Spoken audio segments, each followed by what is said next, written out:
Continuando aqui o terceiro bloco, falamos no finalzinho do bloco 2 sobre redes e infraestrutura, e agora a gente vai falar de redes ad hoc, tá? Lembrando o conceito lá, rede ad hoc é quando você não tem um access point na sua rede para conversar com as estações. Então, por causa disso, você não tem um controle centralizado, né? As máquinas vão conversar entre si, com negociação, né, de velocidade entre elas, etc. Normalmente, o alcance de comunicação numa rede ad hoc é um pouquinho menor do que na rede de infraestrutura. Por quê? Porque a antena do wireless do seu computador, né, do equipamentozinho ali que você usa, da estação, ela normalmente tem uma potência de transmissão um pouco inferior à antena do access point. Então você normalmente tem uma distância um pouco reduzida no caso de uma rede ad hoc, tá? Você pode pensar aí, no caso de uma rede wireless, né, numa rede cabeada, como se fosse um cabo crossover ligando dois computadores diretamente, sem uso de um hub, sem uso de um switch. Tá? É basicamente a mesma coisa, você tem dois computadores se conectando diretamente. Tá? As máquinas podem comunicar entre elas livremente, desde que dentro do alcance do sinal. Tá? Elas, né, por causa disso, né, você já pensa aí, primeiro, ela tem um alcance menor, segundo, ela tem problema de escalabilidade, isso é, pensa só, né, muitas máquinas juntas ali, sem você ter um controle centralizado de quem transmite quando, você tem um problema de escalabilidade, então, normalmente essas redes são usadas em casos de pequeno porte ali, tá? Um Basic Service Set, né, na rede ad hoc, a gente chama de IBSS. O I é de independente. Então, o que é basicamente? É um BSS sem um AP, em que uma das estações pode assumir ou não, né, depende aí de como você negociar, a função de coordenação entre as demais estações. Tá? O IBSS vale a mesma coisa, é o alcance, né, das máquinas que estão conversando entre si. Tá? Falamos dos dois tipos de redes, então vamos falar dos dois tipos de problema mais comuns que a gente vê nas redes de wireless. Olha só o primeiro caso do lado esquerdo ali, é o famoso problema do terminal escondido. Como é que acontece o problema do terminal escondido? Olha só, pessoal. Se você prestar bem atenção no desenho aqui, você vai perceber que o computador A conversa com o computador B e o computador B conversa com o computador C. Ok? Só que é o seguinte, você está vendo que tem um anteparo aí, uma montanha entre o computador A e o C. Então o que vai acontecer? O computador A e C não se enxergam. Tá? O A enxerga o B e o B enxerga o C, tá? Ok? Então o que vai acontecer? Quando o A for transmitir para o B, ele vai consultar se o meio de transmissão está sendo usado. Tá legal? E aí o que vai perceber? Como ele não detecta o sinal de C, se C estiver transmitindo para B, o A não vai perceber. O que vai acontecer? A mídia está livre, vou transmitir. Colisão. Ok? Isso é um dos problemas mais comuns. Outro problema comum é a atenuação de sinal. O princípio é o mesmo. Você pode ver, ó, a força de sinal de A, que é a linha vermelha aí no lado direito, você pode ver que quando chega na estação B, ela ainda está no nível aceitável. Mas a distância dela para a estação C, você pode ver que, né, não necessariamente aqui é um anteparo, tá? Aqui pode ser distância física mesmo, de uma máquina para outra. Quando chega no C, C não consegue detectar o sinal de A. E aí você tem o mesmo problema. A está transmitindo para B, né? E aí máquina C quer transmitir para B também. Ela vai checar o meio, não detecta o sinal de A, assume que o meio está livre e manda. E aí B não vai entender nada, vai receber dos dois lados e a colisão vai comer solto. Tá legal? Outro detalhe, como é que funcionam os canais de wireless, tá? Normal padrão de canal wireless é 13 canais. Só que você tem Estados Unidos, que só vai até o 11, e você tem o Japão, que coloca um 14º canal também. Mas olha só o detalhe, o espectro de uso, né, da rede wireless vai de 2,4 até 2.485. Então, você está vendo aqui que eu tenho 13 canais, só que há uma leve sobreposição de frequência de um canal para outro, entre canais adjacentes. Por quê? Os canais fazem uma diferença entre eles, entre o centro de frequência deles, de 5 MHz. Ok? Então o que acontece? O primeiro canal, você está vendo lá embaixo, ele vai de 2.401 a 2.423, né? Você tem 2.412 como centro, ele tem 11 para o lado esquerdo e 11 para o lado direito, tá? Da frequência central. E aí, você, para o próximo canal, para o canal 2, você coloca mais 5 MHz. Então, o espectro de frequência do canal inteiro, lembra, 11 para trás e 11 para frente, vai ser 2.406 a 2.408. E assim sucessivamente. Então, o que acontece? Você tem uma frequência que faz um overlap muito grande com a próxima frequência. Tá certo? Então, quando você tem, né, uma concentração urbana grande, você tem lá um prédio de apartamentos que tem muitos apartamentos e tem muitos roteadores wireless ligados, se você tiver num canal que é próximo ao canal do seu vizinho, você vai ter um problema aí de interferência de uma comunicação na outra, ok? Mas, você está vendo que tem 3 cores diferentes aí? Isso é para indicar para você o seguinte, os americanos chamam de não overlap. O que é isso? Os canais 1, vamos circundar para você ver direitinho aqui, ó. Canal 1, canal 6 e canal 11 não se interferem. Porque olha só, o espectro do canal 1 termina em 2.423 e o do canal 6 começa em 2.426. Mesmo caso do 11, ó, o 6 termina em 48 e o 11 começa em 51. Então, esses 3 canais não fazem overlap entre si, tá? São os canais que você diz que eles são canais independentes. Então, se você está tendo problema de comunicação, de performance na sua rede wireless lá, dá uma olhada nessas frequências e muda, né, para uma frequência um pouco mais longe no espectro, para tentar fugir de interferência de possíveis redes próximas da sua. Tá legal? Continuando. Falamos do problema do terminal escondido e dos canais de frequência. Então, temos que falar dos métodos de acesso ao meio. Como as máquinas, né, os dispositivos wireless, fazem para acessar o meio de transmissão. Você tem 2 formas distintas, tá? O DCF e o PCF. O DCF é a coordenação de função distribuída. Isso é, as estações vão competir entre si pelo meio, isso é, você não tem, como no caso de baixo vocês vão ver o PCF, um ponto central para regular a transmissão. Nesse caso específico aí do DCF, ele vai usar CSMA-CA. Lembre-se que o método de contenção aí de colisão é diferente do método de Ethernet. O Ethernet era CSMA-CD. A gente vai ver no próximo slide por que é diferente, tá? O PCF, que é o Point Coordination, ele atribui a um dispositivo, que vai ser o Access Point no caso, a função de coordenar a comunicação.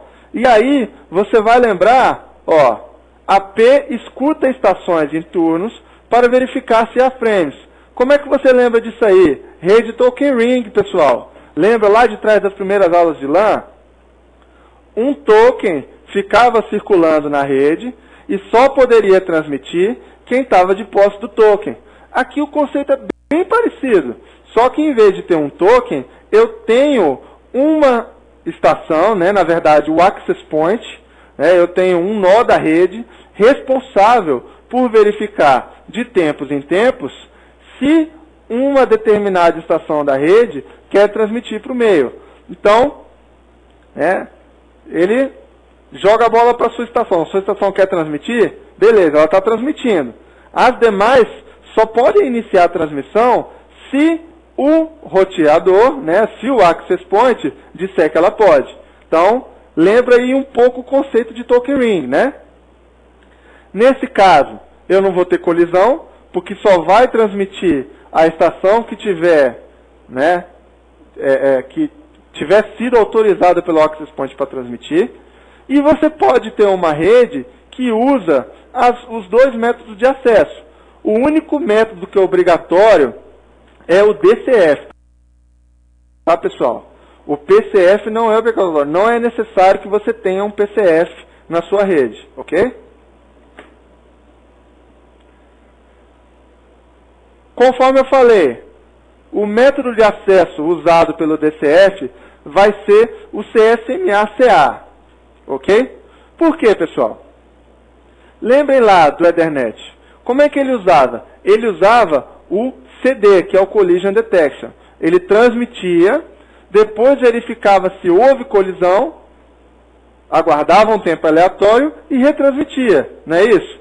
Só que aqui no wireless eu tenho o problema muito grande de atenuação do sinal. Lembra do problema do nó escondido, né, do computador escondido? Quando você tem isso, fica muito difícil detectar que houve a colisão. Então, optou-se no 802.11 em usar Collision Avoidance, né, que é evitar a colisão, um meio de acesso diferente. Como é que ele vai fazer? Ele vai escutar o meio, quando ele tiver alguma coisa para transmitir, ele faz a escuta do meio, e se tiver disponível por um determinado tempo, né, que varia de padrão para padrão, 802.11a tem um, o B tem outro e o G tem outro, tá? Se o meio estiver livre dentro desse espaço, se chegou ao final desse tempo e o meio está livre, ele transmite. Se o meio não estiver disponível, ele faz o que a gente chama de back-off, isso é, ele incrementa o tempo de aguardo dele e espera até o meio ficar livre de novo, ok? O tempo de back-off vai ser randômico para evitar ainda mais as colisões. Como assim?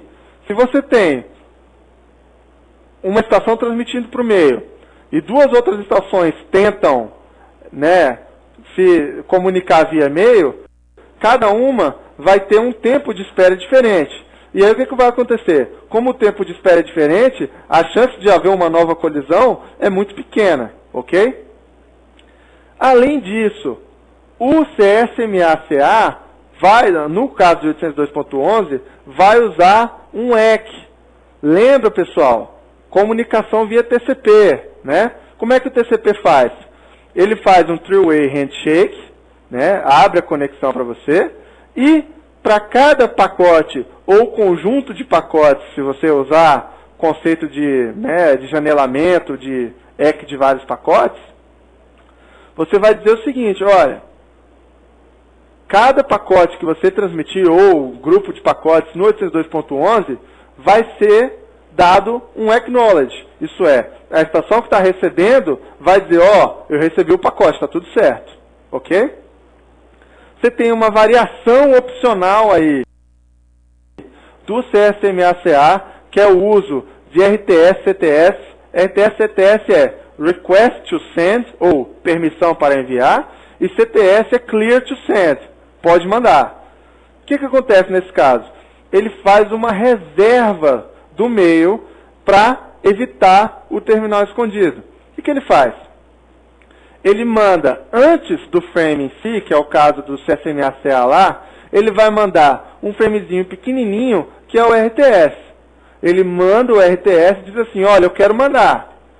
Se tiver tudo certo, a estação vai dizer, tudo bem, pode mandar. E vai reservar o meio de transmissão para aquela estação durante o tempo determinado que a estação, né, vai precisar para mandar aquele frame.